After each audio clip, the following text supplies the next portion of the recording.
আজকের ক্লাসে আমরা আমাদের বিজ্ঞানের একাদশ অধ্যায় অর্থাৎ প্রাথমিক জীবনে তড়িৎ উক্ত অধ্যায়টি ঢাকা বোর্ড 2024 সালে একটি সৃজনশীল প্রশ্ন সমাধান করব। আমাদের সৃজনশীল প্রশ্নের উদ্দীপকে দেখতে পাচ্ছি দুইটা চিত্র দেওয়া আছে। এখানে একটা চিত্র দেখতে পাচ্ছি দুইটা লাইট এবং একটা ফ্যানের কানেকশন দেওয়া আছে। এখানে আরো একটা চিত্র দেখতে পাচ্ছি দুইটা লাইটের কানেকশন দেওয়া আছে। সো আমরা দেখি এখানে আসলে কি বলেছে। আমাদের প্রথম প্রশ্নটাতে বলেছে তড়িৎ বিশ্লেষণ আসলে কাকে বলে। সো তড়িৎ বিশ্লেষণটা কাকে বলে? ওই যে একটা ধনাত্মক আর একটা ঋণাত্মক আয়নে যখন আমরা ভেঙে দিই দুইটা জিনিসকে, তখনই সেটাকে কি বলা হয়? তড়িৎ বিশ্লেষণ বলা হয়। সো দেখি আমরা আসলে সংজ্ঞাটাকে কিভাবে একদম পারফেক্টলি লিখবো। আচ্ছা, আমরা এভাবে বলবো যে কোনো দ্রবণের মধ্যে যখন আমরা কি করি, তড়িৎকে প্রবাহিত করি, তখন এর অণুগুলো ধনাত্মক এবং ঋণাত্মক অংশে বিভক্ত হওয়ার পদ্ধতিটাকে তড়িৎ বিশ্লেষণ বলা হয়।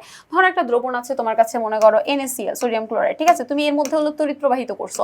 তড়িৎ প্রবাহিত হওয়ার পরে সেটা হলো Na+ এবং Cl- এ পরিণত হয়েছে। তাহলে একটা ধনাত্মক এবং একটা ঋণাত্মক আয়নে যখন পরিবর্তন হয়ে গেছে বা মানে আলাদা হয়ে গেছে, তখন সেই জিনিসটাকে বলা হচ্ছে তড়িৎ বিশ্লেষণ। আমাদের খ নম্বর প্রশ্নটাতে ছিল 220 ভোল্ট 60 ওয়াট লেখা থাকলে আসলে কি বোঝায়। সো 220 ভোল্ট 60 ওয়াট লেখা বলতে কি বোঝায়? লাইট বা বিভিন্ন জায়গায় আমরা আসলে এই ধরনের লেখাগুলোকে দেখতে পারি আমাদের বাস্তব জীবনে।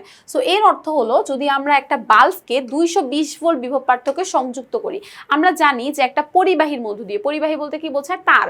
সো একটা তারের মধ্য দিয়ে আমার একটা জায়গা থেকে, তারের একটা প্রান্ত থেকে আরেকটা প্রান্ত পর্যন্ত একটা বিভব পার্থক্য থাকতে হয়। তাহলে আমাদের যেই তারটার মধ্যে আমরা ওই বাল্বটাকে সংযুক্ত করব, তার বিভব পার্থক্য যদি 220 ভোল্ট হয়, 20 ভোল্টে সংযুক্ত করা হয়, তাহলে আমার ওই লাইটটা সব থেকে বেশি পরিমাণে আসলে আমাদেরকে আলো দিবে, সব থেকে উজ্জ্বলভাবে আমাদেরকে আলো দিবে, এবং সেটা 1 সেকেন্ডে 60 ওয়াট। ওয়াট মানে হলো গিয়ে ক্ষমতার একক। তাহলে 60 সেকেন্ডে, তার ক্ষমতা হলো 60 ওয়াট, ঠিক আছে? তাহলে সে 1 সেকেন্ডে আমাদেরকে 60 জুল যে বৈদ্যুতিক শক্তি রয়েছে, সেই বৈদ্যুতিক শক্তিকে আমাদেরকে আলোক শক্তি এবং তাপ শক্তিতে রূপান্তর করবে। তুমি দেখো আমাদের কারেন্টের যখন লাইটটা জ্বলে, তখন দেখবা হলো গিয়ে সেখানে সেটা আমাদেরকে আলো দেয়, সেটা হাত দিয়ে ধরলে দেখবা সেটা তাপ হয়, মানে গরম হয়ে যায়। তাহলে সেটা হলো গিয়ে 1 সেকেন্ডে কি করবে? 60 জুল বৈদ্যুতিক শক্তিকে আলোক শক্তিতে এবং তাপ শক্তিতে রূপান্তরিত করবে। আশা করি বুঝতে পেরেছো। আমাদের গ নাম্বার প্রশ্নটাতে চলে যাব। গ নাম্বার প্রশ্নটা একটা সম্পূর্ণ ম্যাথ বেস কোয়েশ্চেন। সো আমরা ম্যাথটাকে হলো গিয়ে সলভ করব। দেখি আমাদের উদ্দীপকে আসলে কি বলেছে।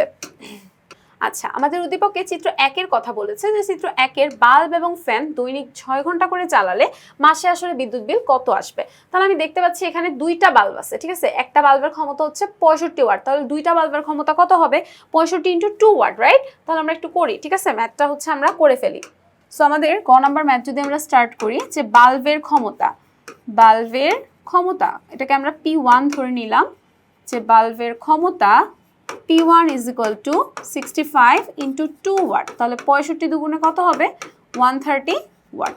এইবার আমি দেখতে পেয়েছিলাম সেখানে আমার ফ্যানের ক্ষমতাও দেওয়া আছে। সো সেটা লিখি যে ফ্যানের ক্ষমতাকে আমরা ধরে নিলাম P2। সো ফ্যানের ক্ষমতা P2 এর ভ্যালু এখানে আবারও সেটাও 65 দেওয়া আছে। সো সেটাও লিখি যে 65 ওয়াট। এবার আমরা মোট ক্ষমতাটা লিখে নিয়েছি। সুতরাং মোট ক্ষমতা, তাহলে মোট ক্ষমতাকে আমি ডিরেক্ট P ধরে নিতে পারি, যে মোট ক্ষমতা P is equal to P1 plus P2। তাহলে দুইটাকে যদি আমি যোগ করি, 130 প্লাস 65, তাহলে কত আসে? 195 ওয়াট, 195 ওয়াট। এটা হলো আমাদের মোট ক্ষমতা আসলো। এইবার দেখি আমরা কি করব। আমাদের এখানে বলছে সময়ের কথা, একদিনে কতক্ষণ করে চালায়? একদিনে হলো 6 ঘন্টা করে চালায়। তোমার এখানে বলেছে 1 মাস। যদি কোনো স্পেসিফিক মাসের কথা বলে দিত, তাহলে তুমি দেখে নিতে এটা 30 দিন নাকি 31 দিন। যখন তোমাকে জাস্ট 1 মাস বলে দিবে, তখন তুমি সময় ধরে নিবা যে 30 দিনের কথা বলছে, ঠিক আছে? একদিন হলো 6 ঘন্টা করে চালালে সময় কত হবে? সময় T is equal to 6 into 30। একদিনে 6 ঘন্টা, তাহলে 30 দিনে হলো 180 ঘন্টা, ঠিক আছে? 180 আওয়ার্স।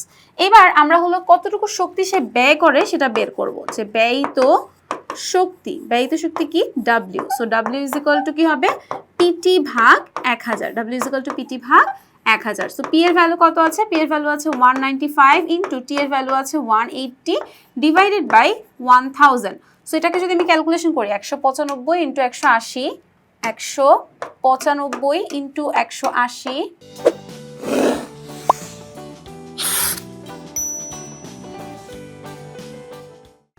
Divided by 1000। সো কত আসে? 35.1 আসে। সো 35.1 একক চলে আসবে একদম ডিরেক্ট, এত ইউনিট। এবার আমরা দেখবো আমাদের কোয়েশ্চেনে 1 ইউনিট বিদ্যুতের দাম আসলে কত দেওয়া আছে। সো আমাদের কোয়েশ্চেনে বলছে 1 ইউনিট বিদ্যুতের দাম, আচ্ছা আমাদের বিদ্যুতের মূল্য বের করতে পারেনি, আমাদের এখানে বলছে যে ব্যয়িত বিদ্যুৎ শক্তির পরিমাণ নির্ণয় করো। সো আমরা অলরেডি নির্ণয় করে ফেলছি যে আমাদের ব্যয়িত বিদ্যুৎ শক্তির পরিমাণ 25.1 ইউনিট। আমাদের আনসারটা এখানে হয়ে যাবে। যদি তোমাকে এই ম্যাথে বলতো যে কতটুকু বিদ্যুৎ বিল আসবে, তাহলে তোমাকে ধরো বলে দিত যে 1 ইউনিট বিদ্যুতের দাম 7.2 টাকা, তাহলে তুমি কি করতা, লিখতা যে 1 ইউনিট বিদ্যুতের দাম 7.2 টাকা হলে 25.1 ইউনিট বিদ্যুতের দাম 7.2 ইন্টু 35.1, সো দুইটাকে মাল্টিপ্লাই করলে কিন্তু তুমি বিদ্যুৎ বিলটাও বের করে ফেলতে পারতা। ঠিক আছে, এবার চলে যাই আমাদের ঘ নাম্বারে। আমাদের ঘ নাম্বার কোয়েশ্চেনে বলেছে গৃহে বিদ্যুতায়নের জন্য উদ্দীপকের কোন চিত্রটি বেশ সুবিধাজনক, তোমার উত্তরের সপক্ষে আসলে যুক্তি দাও। এবার আমরা আগে একটু দেখে নিই যে আমার এখানে যে দুইটা সার্কিট দেওয়া আছে, এই দুইটা সার্কিটের মধ্যে কোন সার্কিটটা আসলে কি ধরনের সার্কিট।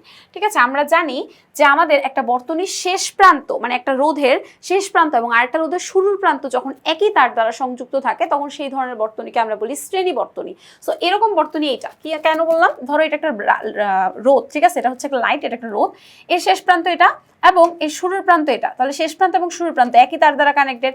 আবার এই বাল্বের শেষ প্রান্ত এটা, এই পাখার শুরুর প্রান্ত এটা, তাহলে এরাও একটা তার দ্বারাই কানেক্টেড। তাহলে এই ধরনের বর্তনীকে আমি বলবো শ্রেণী বর্তনী। ঠিক আছে, আর সমান্তরাল বর্তনী কোনটা, ধরো যেই বর্তনীতে দুইটা রোধেরই একদম শুরুর প্রান্ত একই পয়েন্টে এবং বাকি দুইটা প্রান্ত মানে শেষের দুইটা প্রান্ত একই পয়েন্টে সংযুক্ত থাকে, এমন ধরনের বর্তনীগুলোকে বলা হয় সমান্তরাল বর্তনী। সো আমরা যদি এই বর্তনীটার দিকে খেয়াল করি, দেখো এই লাইটটা শুরুর প্রান্ত এখানে এসে কানেক্ট হয়েছে, এই লাইনটা শুরুর প্রান্ত এখানে এসে কানেক্ট হয়েছে, আবার এই লাইটটা শেষ প্রান্ত এখানে এসে কানেক্ট হয়েছে, এই লাইটটা শেষ প্রান্ত এখানে এসে কানেক্ট হয়েছে, তার মানে দুইটা শুরুর প্রান্ত একই পয়েন্টে এবং দুইটার শেষের প্রান্ত একই পয়েন্টে। তাহলে এই ধরনের বর্তনীকে আমরা বলবো সমান্তরাল বর্তনী। সমান্তরাল বর্তনী গৃহে বিদ্যুতায়নের জন্য অলওয়েজ সমান্তরাল বর্তনী হলো বেশি সুবিধাজনক। কোন বর্তনী বেশি সুবিধাজনক, সমান্তরাল বর্তনী বেশি সুবিধাজনক। কেন, বিকজ আমাদের সমান্তরাল বর্তনীতে প্রত্যেকটা কানেকশন আসলে আলাদা আলাদা লাইনে থাকে। ঠিক আছে, ধরো এই লাইটটার জন্য আলাদা সুইচ থাকবে, এই লাইটটার জন্য আলাদা সুইচ থাকবে, বাট এই শ্রেণী বর্তনীর জন্য এই দুইটা লাইটের জন্য, এই ফ্যানটার জন্য, তিনটার জন্য একটাই সুইচ থাকবে। বুঝতে পারছো,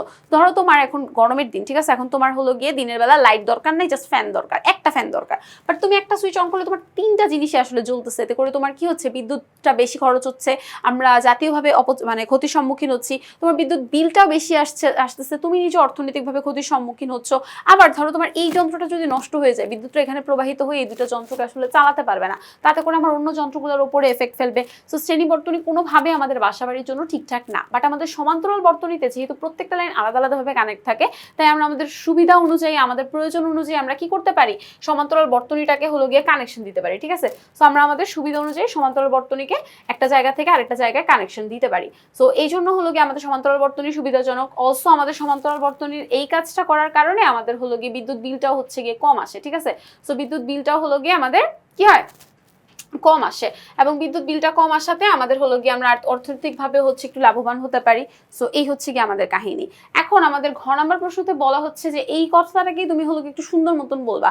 যদি পক্ষে চিত্র 1 হলো সিরিজ বর্তনী এবং চিত্র 2 হলো সমান্তরাল বর্তনী। সেই বিদ্যুতায়নের জন্য আমাদের বর্তনী দুটার মধ্যে সমান্তরাল বর্তনী বেশি সুবিধাজনক। দেখো চিত্রটাকে তারা আঁকছে, আঁকার পরে এখানে বলতেছে যে সিরিজ বর্তনীতে একই বিদ্যুৎ যদি প্রবাহ হয়, ক্রমান্বয়ে সব উপকরণের মধ্য দিয়ে প্রবাহিত হয়। তাই একটা তড়িৎ উপকরণ যেই পরিমাণ বিদ্যুৎ শক্তি পায়, একাধিক উপকরণ থাকলে প্রত্যেকটা তুলনামূলকভাবে কম বিদ্যুৎ শক্তি পায়। মানে ধরো প্রথমে যেটা সেটা একটু বেশি পায়, তারপরটা আরেকটু কম পায়, তারপরটা আরো একটু কম পায়। সো আসলে প্রত্যেকটার মধ্যে সমান পরিমাণ বিদ্যুৎ আসলে প্রবাহিত হতে পারে না। বুঝতে পারছো? তো বলা হচ্ছে যে এছাড়া সিরিজ বর্তনী একটা উপকরণ যদি ফিউজ হয়ে যায়, মানে নষ্ট হয়ে যায়, তাহলে সম্পূর্ণ বর্তনীটাতে আসলে বিদ্যুৎ প্রবাহটা বন্ধ হয়ে যায়, ফলে অন্য উপকরণগুলো আসলে কাজ করা বন্ধ করে দেয়। এছাড়া সুইচ অন করলে সব বাল্ব এবং ফ্যান একসঙ্গে চালু হয়, সুইচ অফ করলে সবগুলো একসাথে বন্ধ হয়। অর্থাৎ সিরিজ বর্তনীতে পৃথকভাবে কোনো উপকরণ চালু বা বন্ধ করা যায় না। অন্যদিকে আমাদের সমান্তরাল যে বর্তনী রয়েছে সেখানে প্রত্যেকটা উপকরণের জন্য পৃথক পৃথক পথ থাকে, ফলে কোনো একটা উপকরণ যদি ফিউজ হয়ে যায় তাহলে অন্য উপকরণগুলো চলতে থাকে। প্রত্যেকটা উপকরণকে আলাদা আলাদাভাবে চালানো বা বন্ধ করা যায়, যা আসলে ব্যবহারে সুবিধাজনক। এছাড়া সমান্তরাল বর্তনীতে প্রত্যেকটা উপকরণের প্রান্তদ্বয় বিভব পার্থক্য সমান হয়ে থাকে, অর্থাৎ সব উপকরণই আসলে তড়িৎ কোষে পূর্ণ তড়িৎ চালক শক্তি পায়।